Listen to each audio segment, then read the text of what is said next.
Quantas famílias negras você lembra de ter visto nos filmes que você assistiu?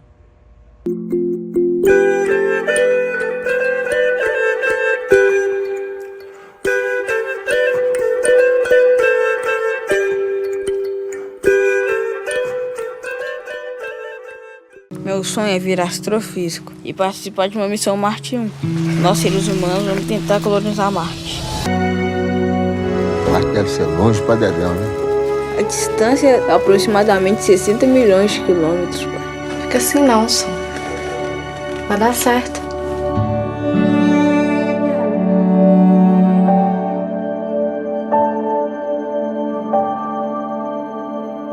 É com o premiado filme Marte 1, de Gabriel Martins, que damos início ao terceiro episódio do Sobretons, o videocast antirracista do Ministério Público de Minas Gerais. Nossa segunda temporada é realizada em parceria com a Fundação Clóvis Salgado. Os 9 episódios desta temporada dão visibilidade à luta antirracista. Nesse terceiro programa, vamos falar de cinema negro e abordar caminhos para aumentar a participação de profissionais negros e negras na produção audiovisual.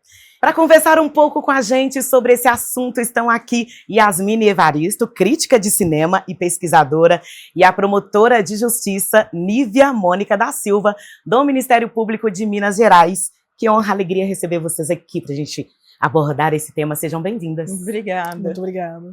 Yasmine, eu vou começar com você. Olha só. As narrativas criadas por pessoas negras nunca foram privilegiadas, né? Então, quando a gente fala da cadeia como um todo, a gente tem falta de pessoas negras na direção, no roteiro, em várias outras áreas, né? E você, hoje, a pesquisadora, é crítica, mas antes era apaixonada, já trabalhou em locadora, que eu sei. Isso impactou quando você decide trabalhar profissionalmente com o cinema, de alguma forma? Me impacta muito porque eu comecei a perceber, primeiro, que eu conhecia pouco sobre o nosso cinema, né? E eu acho que isso tem uma relação profunda com o fato da principal formação audiovisual do público brasileiro ser por meio das novelas. Isso não é um problema, né? Mas a gente entende que a gente conhece muito mais sobre novelas e programas de TV do que propriamente sobre cinema. Então, o primeiro impacto que eu sofro é esse. Eu conheço pouquíssimo sobre esse cinema, e depois é esse impacto visual mesmo, né? Quem eu via na tela? Quando eu via pessoas negras, quem elas eram? Como elas eram representadas? E aí, esse primeiro momento que eu vou pesquisar cinema, eu foco muito na representação. Né, quem são as pessoas negras, como elas estão sendo representadas, quais são os estereótipos, como isso impacta principalmente a autoestima da gente. Depois eu passo para a representatividade, que é conseguir entender como que funciona a cadeia de cinema. Então, além de atores e atrizes, quem são os diretores, diretoras, roteiristas, pessoas da produção, diretores e diretoras de fotografia, captura de som, trilha sonora e etc. E aí é como se a gente estivesse montando um quebra-cabeça de peças muito pequenininhas que nunca chega a uma imagem propriamente, porque ficam faltando, né, algumas lacunas. Eu lembro de algum momento parar em alguma pesquisa sobre como que era a cadeia de produção de filmes em longa-metragem ali entre os anos de 2015 e 2019 aproximadamente, e eu lembro que tem um ano no qual você não tem filmes feitos por pessoas negras, você não tem longas-metragens dirigidos por pessoas negras. E eu começo a me questionar, assim, onde que a gente está? Né? A gente consegue se ver como uma imagem que muitas vezes é profundamente distorcida, nem sempre, mas na maioria das vezes. Mas onde a gente se encontra nessa cadeia de produção? Como que a gente tem voz? Como que nós conseguimos contar histórias, sejam as nossas ou sejam outras histórias? Então eu acho que isso tudo vai movendo muito a minha cabeça e me leva para um outro lugar também, que é começar a tentar entender quais são as pessoas que estão produzindo crítica, pesquisa, jornalismo cultural, que também são pessoas negras, ou outras pessoas racializadas dentro do nosso país. E para preencher essa lacuna toda, alguns mecanismos são muito importantes, né? Como, por exemplo, Nívia, ações afirmativas, né? Editais com recortes raciais, está rolando alguns, né? Você acha que é o suficiente ou você acha que ainda é pouco? Tem lacunas ainda na justiça do Brasil sobre esse tema? Lacunas, elas sempre vão existir, sobretudo em temáticas contra-majoritárias, né, ou que são tidas como contra-majoritárias, como as ações afirmativas de uma forma geral. Eu concordo com a Yasmine, acho que antes tarde do que nunca. Acho que se tem avançado muito. Eu acho que eu penso e percebo, não só como profissional, mas como cidadã, que há uma desnaturalização do local onde o negro sempre esteve representado, né? Então, assim, a gente não acha diferente e estranho ver um negro, por exemplo, num filme sendo galã, ele, né, assim, é o protagonista que representa, assim, né, uma série de valores positivos, né, para a sociedade atual, né? Antigamente isso era impensável, né? Não é suficiente, né? Não é suficiente. Eu acho que um dos pontos chave, né, para a gente avançar, talvez partindo lá do início dessas ações, uma lei de 2003 que até hoje eu acho que ela poderia ser melhor implementada no ensino público, no ensino privado, que é a inclusão da história, né, da cultura afro, negra e indígena. E aí sempre, então essa semana vamos... Não, é uma coisa que é algo que tem que ser transversal. O Estatuto da Igualdade Racial também trouxe um avanço inegável, né? Acho que, inclusive, nessa questão da inclusão, né, em iniciativas, em projetos audiovisuais, e mais recentemente a questão da cota de tela e também os incentivos, né, que existe, a captação de orçamento. Acho que a gente está engatinhando, porque, infelizmente, nem sempre as pessoas se apropriam da necessidade de fazer bom uso desses estímulos, dessas ações afirmativas. Entendi. E esse é um grande problema, mas acredito que estamos avançando. Também acredito que está rolando um avanço aí, né? E é importante, Yasmine, nomear cinema negro. Outro dia eu ouvi uma pessoa falar, por que vocês falam literatura negra, teatro negro, cinema negro, na sua visão? O que é exatamente? Eu sei que é amplo, mas... Existe algo ali que caracteriza esse cinema negro no Brasil, para mim, que é um pouco do que eu já tinha dito antes. Tem a ver com quantidade de pessoas nas telas e atrás das telas. Então, o cinema negro ele é feito por negros, para negros, mas principalmente com pessoas negras, né? Então não é ter uma atriz apenas como protagonista ou contar apenas uma narrativa que seja histórica, real ou fictícia sobre pessoas negras. Ela tem que ser diversa o bastante na escolha do texto, mas na escolha de quem está fazendo. É muito prático você colocar como totem, como token, pessoas negras na frente da tela, ou então alguém desses cargos que são mais lembrados, como um de roteiro ou de uma direção, mas você tem uma equipe que não fomenta, sabe, o desenvolvimento de pessoas negras. Então a gente está falando também de formação. E aí é formação de público, é formação de pessoas trabalhadoras da cadeia produtiva, né? E é essa formação de um imaginário mesmo que entenda que as pessoas negras são capazes de ocuparem. A gente tem que pensar na pessoa negra ocupando esses espaços, desde esse lugar que é o ponto mais alto considerado, que é o da direção, até todas essas ramificações que a gente tem no entorno. Então tudo passa pela educação, porque para tudo isso precisa de capacitação também. Exatamente. Né? E, Nívia, eu sei que você é apaixonada por cinema, né? Então, me conta uma coisa, né? Como você está vendo essa representação predominante de pessoas negras na tela, né? A gente está falando um pouco dos bastidores, mas na tela. Essas narrativas que você está vendo, você está analisando, tem te agradado?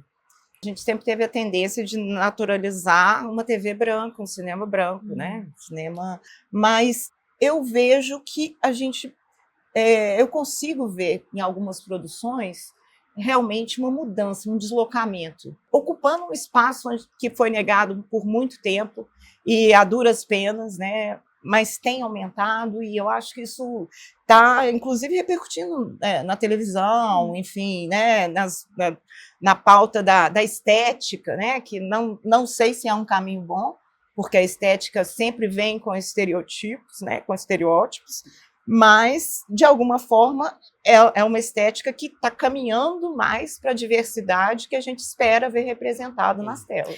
Então, para qualquer produção é necessário financiamento, né? Porque sem dinheiro fica difícil movimentar, e também a distribuição, né, gente? Porque também tem que ter a distribuição é uma outra questão. Enfim, como que o racismo institucional ele impacta o acesso de realizadores negros a esses mecanismos aí de financiamento, de distribuição? No que eu tenho acompanhado de editais, porque eu estou me atrevendo a escrever projetos em editais, Parabéns. já existem alguns mecanismos, né? Então você tem algumas cotas a serem preenchidas dentro de espaços de diversidade. Então sempre é previsto uma quantidade de mulheres, pessoas LGBT, PCDs, pessoas racializadas nesses editais. E isso está previsto tanto para o projeto em si, né, para uma linha classificatória, mas dentro da estrutura desse projeto. Então, se você propõe um projeto de filme para realizar um curta-metragem, a contrapartida tem que ter, por exemplo, acesso a libras, você tem que ponderar uma quantidade X, dependendo do edital, obviamente, de pessoas da produção que tem que estar dentro de alguma dessas minorias e tal. Mas eu sempre fico naquela dúvida, será que existe realmente um ímpeto das pessoas fazerem isso? Será que as pessoas trabalham só com aquele limite que é proposto? Ou será que elas entendem que a gente precisa, né, de formar esses profissionais e de dar oportunidade para as pessoas e tentam ampliar isso de uma forma também que seja mais espontânea e menos por meio de uma obrigação? E quando a gente fala de distribuição, eu acho que aí entra em um outro processo, que é também pensar em políticas públicas de escoamento e distribuição do que está sendo produzido no audiovisual brasileiro. Aí a gente vai precisar de fomento de salas de cinema, cota de tela. Está falando de legislação também, né? Se não me engano, existe uma lei onde diz que antes de filmes de longa-metragem, curtas deveriam ser exibidos. Sim. Eu não vejo isso acontecendo, né? Então, mais uma questão para ser feita. E também uma coisa que eu acredito muito que são os cineclubes e são os festivais. Então, ter mais políticas públicas que incentivem esse tipo de espaços públicos gratuitos nos quais a gente consiga assistir o que está sendo feito. Sim, você gostaria de fazer uma colocação também, Lívia? Não, eu acredito que, por exemplo, é muito importante a população, principalmente as pessoas que estão escrevendo projetos, que estão começando, ou que já estão nessa área, e que têm essa consciência, né, e que têm a capacidade de reunir profissionais negros, enfim, como ela disse, com essa diversidade toda, não só negros, mas pessoas racializadas, ter uma equidade ali que traga essa diversidade que o Brasil tem, né, para a tela, ela tem que fiscalizar realmente, verificar se esse edital contém essa previsão, se contempla, se quem foi selecionado atende o que está no edital, e aí pode, assim, há essa possibilidade de acionamento do Ministério Público, em geral nessas causas o Ministério Público Federal, mas também o Ministério Público Estadual, dependendo do recurso, enfim, que está sendo, que é de onde vem o recurso para o estímulo, né? E é possível aferir na prática, pelo menos quantitativamente e eventualmente qualitativamente, dependendo do edital, se está sendo cumprido ou não o requisito para se obter o incentivo fiscal, por exemplo. Então, né? se a gente suspeitar que tem algo errado, a gente pode acionar o Ministério Na Público. verdade, tem que haver assim, um indício, né? O edital verificou a produção, por exemplo, que foi contemplada e não atende. Entendi. Então, por quê? Né? Esse questionamento ele pode ser feito até pelas ouvidorias, né, também, e, num segundo momento, pode sim ser levado ao conhecimento do Ministério Público, porque há sempre essa possibilidade de uma revisão geral, né? Como você disse, não sabe quem fiscaliza, porque às vezes um tem um pendor maior para aceitar, admitir com mais facilidade essa diversidade dentro dos projetos, outras pessoas só fazem o mínimo necessário, e isso pode ser, sim, objeto de análise e, eventualmente, de uma atuação. Na sua opinião, Yasmine, tem sido uma ferramenta na luta contra o racismo estrutural que existe no Brasil, o nosso cinema aqui, principalmente o feito aqui na nossa terrinha? Eu acredito que tem sim, eu acredito que tem o seu efeito, né? É um pouco disso que você falou. O cinema, ele tem esse poder de encantar, né?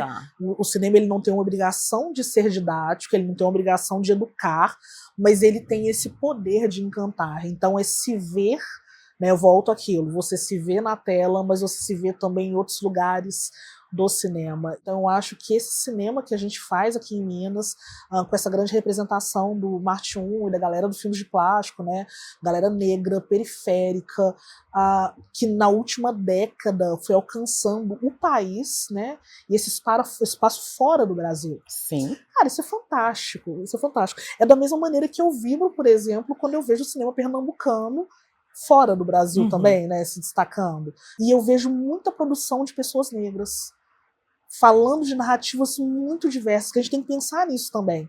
Não é abordar apenas o que a gente conhece como a dor do negro, ou a realidade do negro, que torna tudo muito limitado também. É a dor de qual negro? A gente não pode ter essa narrativa única, né, dentro desse universo tão amplo que existe, né, de pessoas, como eu disse ali no início, né, desses vários Brasis que a gente tem. Né?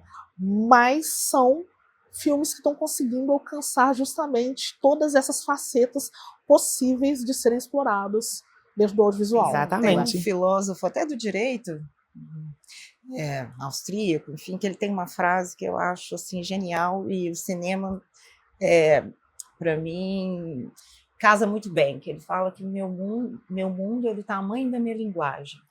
E o cinema é isso, né? Ele é uma linguagem que amplia seu mundo. Então, a partir do momento que você se vê representado, que você tem uma admiração por uma personagem, e que essa personagem não te exclui, né? É uma linguagem, é um mundo que está sendo ampliado dentro da cabeça de uma criança, de um jovem, às vezes até de uma pessoa mais velha, né? Então, eu sou cinéfila, né? Apaixonada pelo cinema e acho que tem esse grande valor. Yasmine, você já pesquisa cinema já há um bom tempo, né? Então você acompanhou uma mudança aí de narrativas protagonizadas por pessoas negras, né? O que você vê assim de paralelo, de diferença lá e aqui hoje, da contemporaneidade? Não é uma regra, mas eu acho que majoritariamente antes a gente tinha pouca representação afirmativa, né? A gente tinha representações ainda muito estereotipadas, como eu já disse. Claro que tem sempre alguém que consegue dar uma fugida ali, né, dessa regra. Eu acho que hoje em dia a gente tem um corpo maior. Comecei a minha pesquisa muito mais no cinema estrangeiro, principalmente no cinema hollywoodiano, mas eu consigo pensar até mesmo remontando lá a minha infância das pessoas que eu tinha como referência, tanto na tela quanto, né, como direção desses filmes todos, como que cada vez mais eu fui vendo pessoas mais parecidas comigo. Então, se lá na infância eu tinha como referência, não sei, Whoopi Goldberg, a Nicole Nichols, porque eu amava assistir Star Trek, essas atrizes estadunidenses, hoje em dia eu posso ficar sentado aqui listando atores, atrizes, diretores, produtores que eu admiro, que eu estou acostumada a ver, etc. Fora e dentro do Brasil. E eu acho que isso se deve a uma coisa que é muito importante, né? A gente está falando das políticas de acesso, a gente está falando de mobilizações, né, de grupos que começam a se movimentar e se articular para que essa coisa aconteça, porque esse orgânico que a gente fica, às vezes, buscando, ele não existe. Se você não vai lá e alimenta, é como planta, né? Vamos pensar em orgânico como planta, se você não aduba, se você não movimenta, se você não faz ali um trato, a coisa não começa a crescer. E aí eu acho importante também essa perspectiva da gente ter histórias e produções que sejam multifacetadas. A gente não tem que ficar pensando na pessoa negra cantando sempre as mesmas coisinhas, as mesmas historinhas, encaixados, né, em caixinhas, em quadradinhos específicos. Inclusive, eu acho que a gente tem que tomar muito cuidado, porque é muito fácil, por exemplo, você pegar uma pessoa negra e tirar ela do estereótipo e colocar em outro. Entendi. Então você tira ali o homem negro de um lugar onde é uma hipersexualização, uma violência, uma malandragem, ou então uma infantilização boba, né? E aí você traz ele para um lugar onde ele só pode ser uma pessoa poderosa, ele só pode ser uma pessoa bonita. Não. pensar que as pessoas elas podem ser tudo, não é preto no branco. Você não vai sair daquele lugar que é o péssimo e trazer para um lugar que, oh meu Deus, é maravilhoso. Vamos trabalhar nas zonas cinzentas. Todas as áreas. Vamos trabalhar com várias perspectivas. Um cineasta que não é brasileiro, mas que eu admiro muito e que faz isso muito bem, é o Spike Lee. Desde o início da carreira dele, ele consegue criar personagens profundos, multifacetados, com ótimos backgrounds. Brilhante. E eu acho que no cinema brasileiro a gente já tem gente fazendo isso, né? A gente fala de Zósimo, Zósimo já trabalhava um pouco com isso. Joelzito trabalha um pouco com isso. Glenda Nicásio, nos filmes dela, que ela faz junto com a Ari, como ela tem personagens, né, femininas principalmente, que são incríveis, são complexas, são contraditórias. Olha como que isso é importante. A gente se enxerga justamente nessas pessoas, né? Nas pessoas que permitem que nós sejamos pessoas corretas, erradas, que tenhamos dúvidas, medos, que vivemos amores e etc. Eu acho que é o grande ponto. Isso é até um dos pontos, dos postulados do manifesto do cinema negro. O Dogma Feijoada. Da não estereotipação, seja de brancos ou negros. Exato. Para um filme ser assim, do cinema negro. Achei isso super interessante quando eu li. E eu acho que isso tem que ser mantido. Assim, para mim, eu acho que é a regra crucial. Pessoas sem negras. mocinhos e vilões. Pessoas Todo negras mundo é um podem pouco de ser tudo, quem elas na quiserem realidade. ser. E você falou aí um pouquinho sobre essa movimentação das pessoas, né, para que essas narrativas mudem, que rola. Você falou aí do manifesto, esse manifesto foi muito importante, inclusive, e aí essa movimentação também colabora com essa legislação, né? Dá uma cutucada, uma impulsionada. A bem da verdade, assim, foi um crescente, né? Vamos colocar em 2000, a Constituição como o primeiro marco, que também foi antes da Constituição. Só tivemos essa Constituição que tem lá como fundamento da República a não discriminação, lá no início, como algo que imanta todo o texto constitucional. A gente só teve isso porque houve muita luta antes. Luta de muitos movimentos e muitos movimentos marginalizados, né?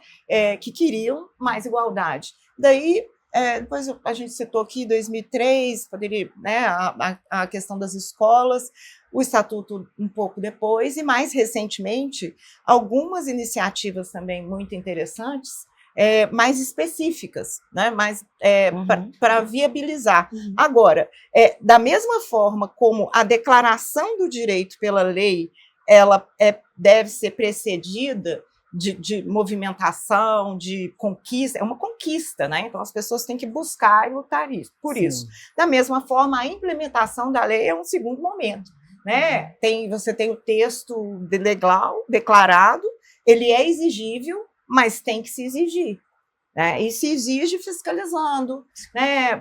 Associações que podem ser custeadas por vários profissionais do cinema, por exemplo, que se incumbam de verificar esses editais e de acionar, eventualmente, os órgãos da justiça. Então, assim, é um movimento constante, né? O direito ele só se realiza quando ele é efetivado e faz a diferença na vida daquela pessoa para a qual ele estava sendo negado. Então, esse processo todo, ele pressupõe engajamento. Sim.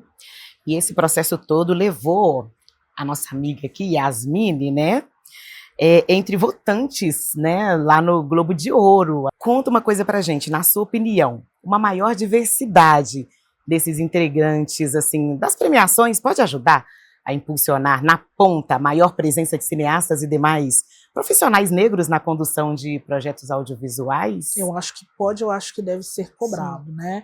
É claro que a gente está falando de um prêmio internacional que passou por um processo de renovação do quadro de votantes, de participantes, e esse processo vem justamente por uma série de denúncias, né, de grupos estrangeiros que vão falar que aquele espaço era muito branco, muito masculino, né? Então, quando essa questão começa a acontecer, eles, por conta de uma pressão externa, fazem essa modificação. Olha só, e mais aí uma movimentação, né, como ela disse. E a gente está falando disso num contexto estrangeiro. Aqui no contexto brasileiro, eu fico sempre profundamente incomodada, por exemplo, se eu vejo festivais brasileiros com renome, nos quais a gente tem nos quadros de curadoria, júri ou até mesmo de convidados de imprensa, né, porque é uma área na qual eu atuo, onde você tem poucas pessoas negras, onde você tem poucas pessoas indígenas, poucas mulheres, poucas pessoas LGBT.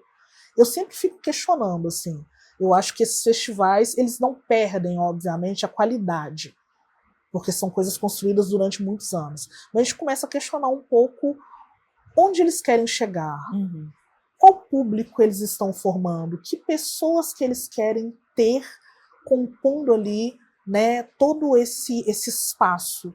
Quem que eles estão aceitando ali, né? E a gente vai ter que ficar perguntando isso o tempo inteiro, a gente tem que bater nas teclas, a gente tem que reclamar.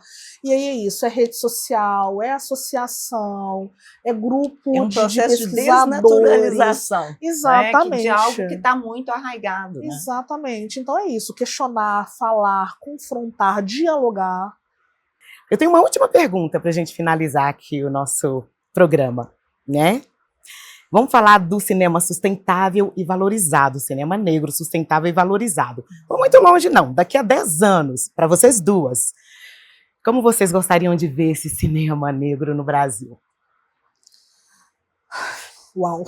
Eu gostaria de... Eu acho que esse manifesto, ele me roubou meu coração.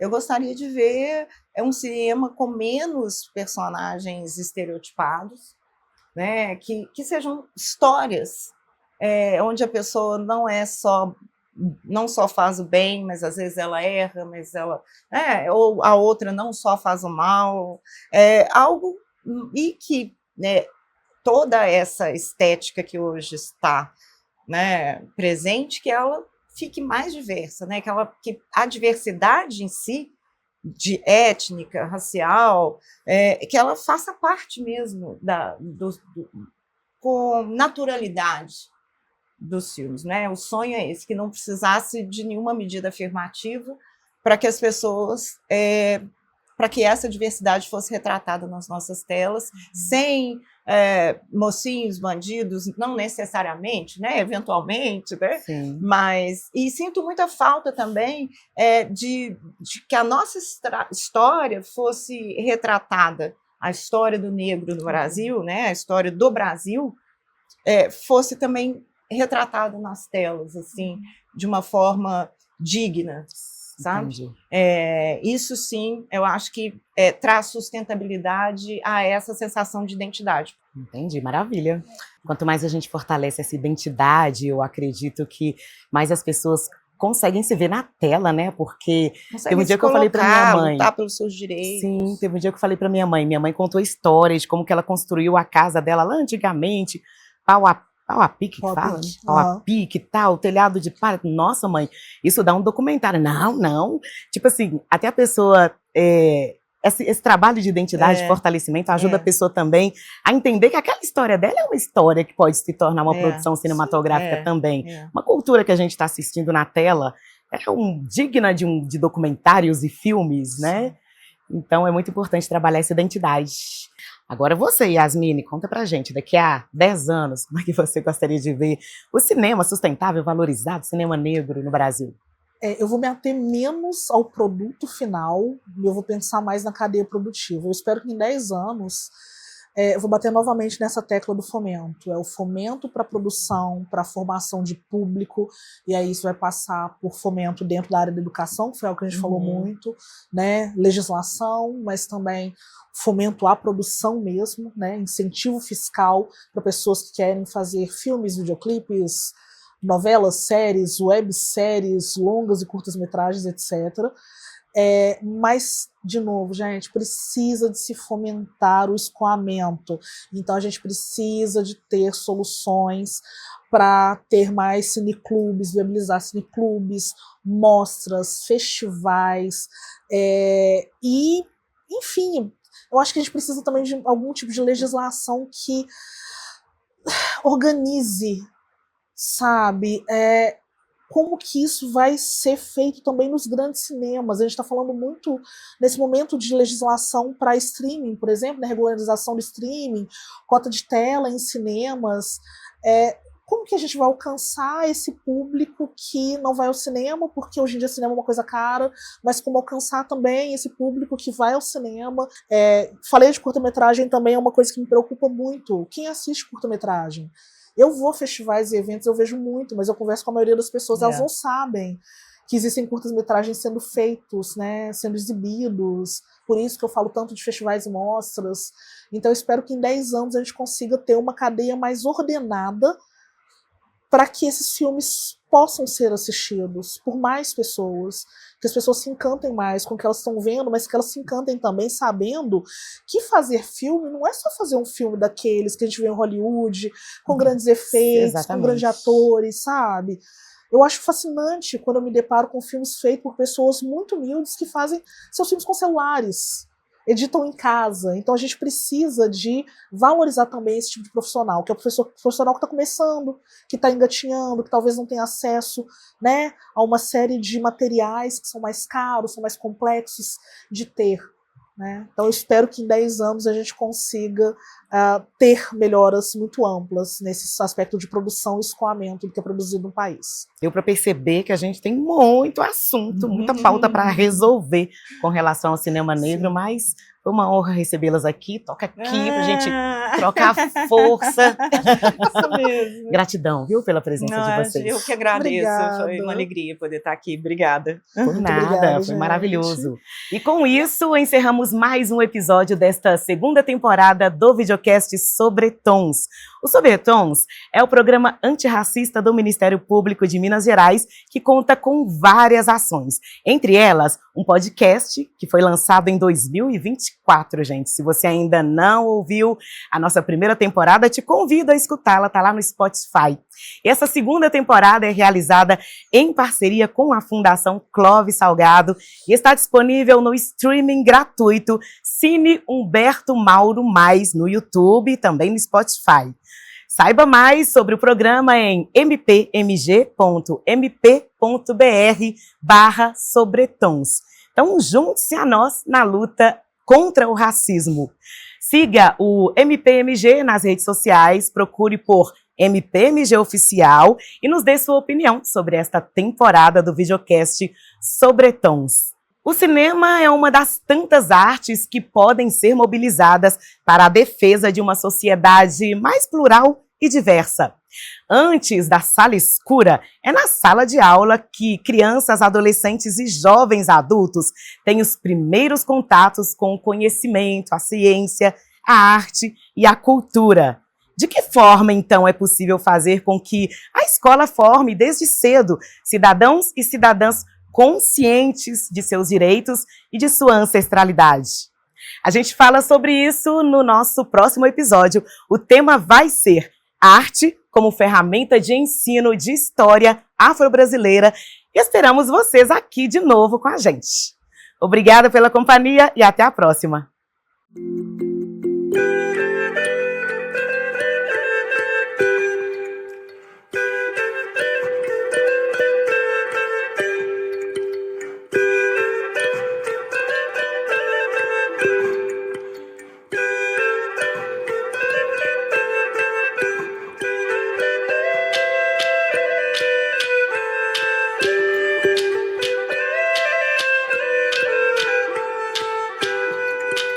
Eu tentei compreender a costura da vida.